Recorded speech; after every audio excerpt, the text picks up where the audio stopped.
Welcome to the Mill Brook Railroad. We've been abusing and really using up the 70 for well over 10 years now, and, well, with it down at the moment, I decided I'd build another engine. And this is a brief story of the building of the 71. Now, I built the chassis for the 71 at the same time that I built a locomotive for the Canton, Cuba, and Western Railroad. It's the same style chassis, so I figured I'd build a bunch of parts all at once, have some on stock. 71 is one such engine, and there will be more. So, follow along. We'll do some building on the 71, and we'll get her into service over the next few videos. Working on the chassis for the 71 today, and we've got these trucks I just finished. Well, just finished putting together, putting the axles on them, and we're going to mount this in here. This is actually mounting the truck in place. Oh, that wheel set isn't tightened up yet. I got to do that. Let's just do a little adjustment here. There we go.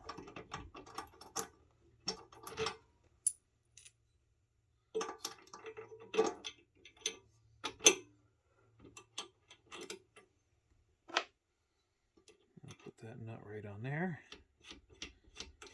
That mounts that into the truck.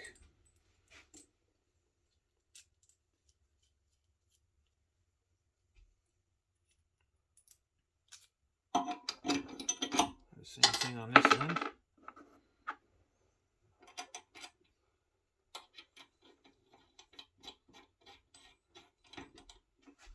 And now I can tighten up this axle.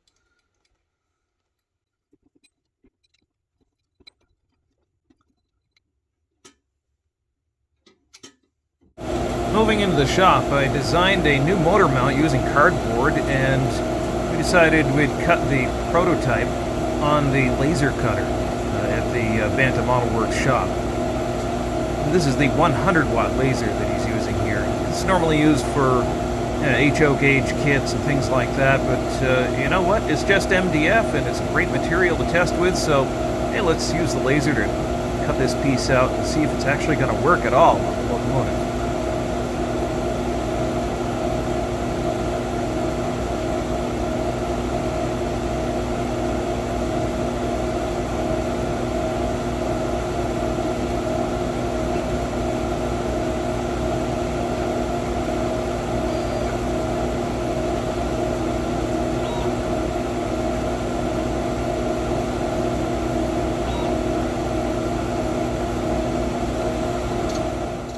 Cardboard drawing.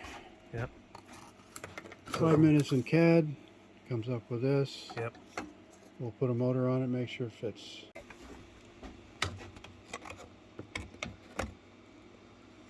Plenty of clearance.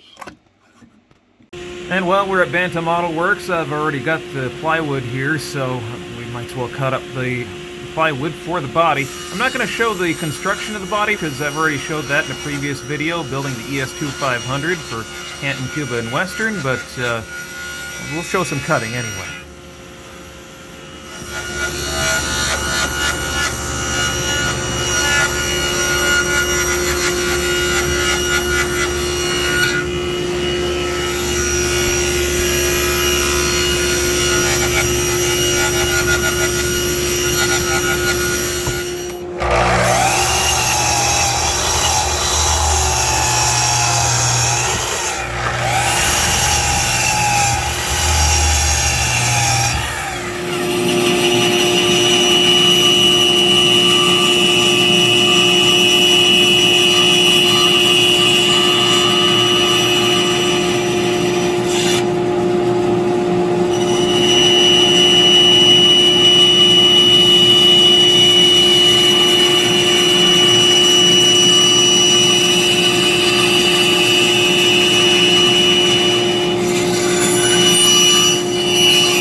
Remember that motor mount? We sent it to Send Cut Send and got some laser cut parts. That looks good. Now all I got to do is modify it to Oh, put the holes in for the breathing holes. put Yeah, the holes, that's no the problem. breathing holes in.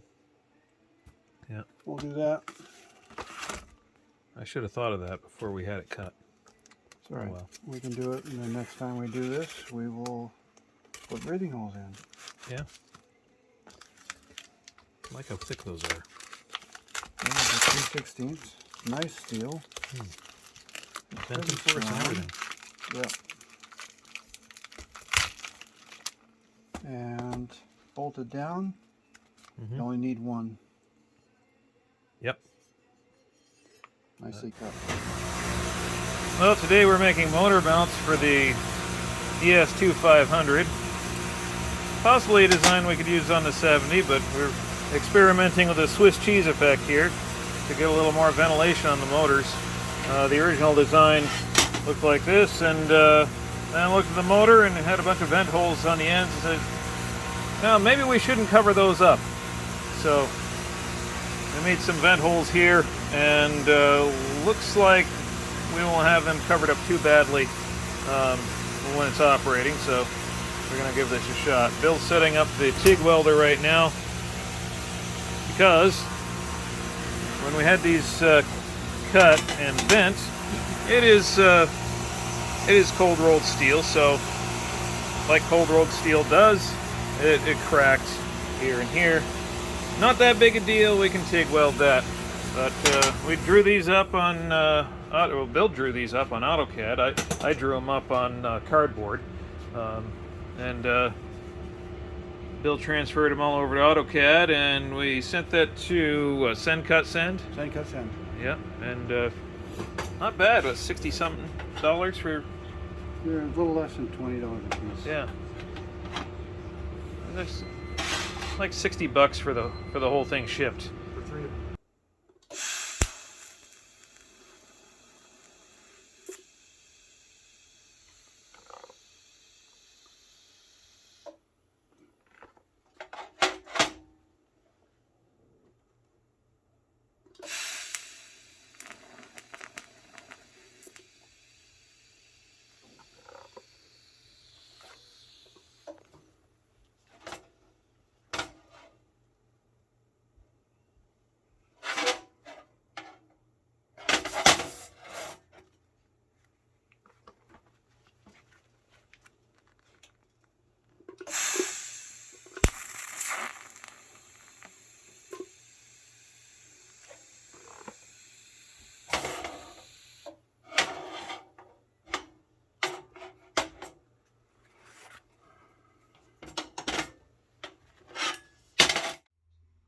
I got the motor mounted here. It's going to be about like this when it's operating. This isn't really screwed down right now, but it's got clearance. It's got airflow through the motor, and this isn't going to be here, but this is just to hold it up while I punch some holes in the frame here.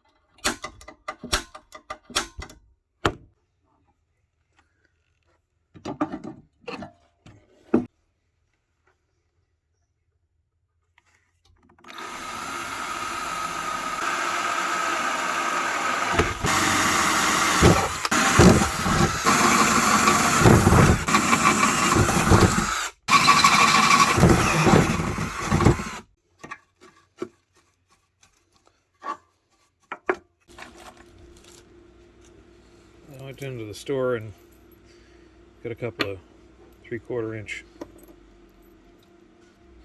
3/8 bolts. These are grade 8. Probably reef on these and they won't come undone, or they won't break anyway.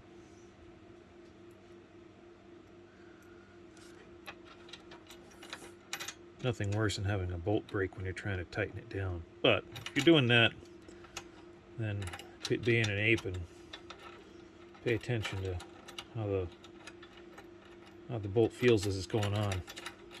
It'll tell you when it's about ready to break. It'll tell you when it's tight enough too. Don't go too far. Don't overdo it.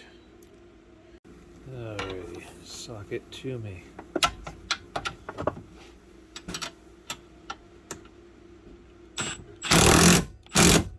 we go.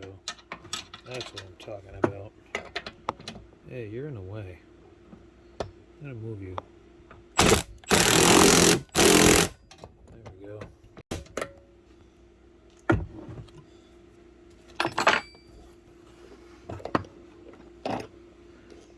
Alright, so the motor is all, well, very firmly mounted.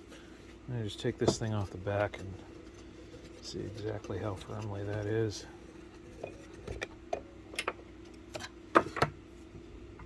Very firmly mounted. Wow. Okay, that's very, very strong. Oh, of course the camera mount's in the way. But anyway, it's a very strong mount right there. That's better than I thought it was going to be, I gotta say. Here's a little aside here. A couple of projects Bill's working on. One of them is this big honkin', what is it, F-scale engine house? Roundhouse. An F-scale roundhouse. Yep. It is huge. And this is also F-scale, right? Yep. And that's a Conoco station.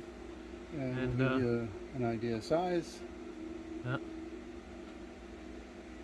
If you pan down, you'll see some HO stuff, just for size comparison.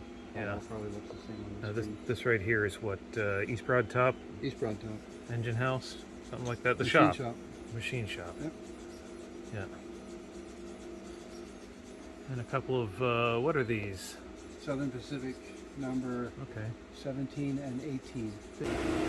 That's going on eBay. That's the Phillips, Maine station, which still stands today in Phillips, Maine, along the empty right-of-way at the Sandy River and Rangeley Lakes. Right. Yeah, I've been there. As have I. Yeah. And over here, this is something extra special, isn't it? This is Doc Holliday's Apothecary in F scale. This is the initial production run. You write the instructions and get the display model done, and it'll be available in about a week. That's pretty quick. Actually, it'll probably be available by the time this video is finally edited and uploaded. Most likely.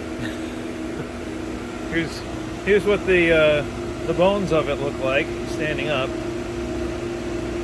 It's an attractive little building, I gotta say. Getting back on this this gas pump. That's got an interesting story to it. It's all 3D printed. You don't see too many of them around though. Not that style anymore. Not in that style and not in that size. No. So. It's a first. Ah. Yep. So where do people go if they want some of this stuff? BantamModelWorks.com. Okay. Good place. Yep. Pretty cool projects too.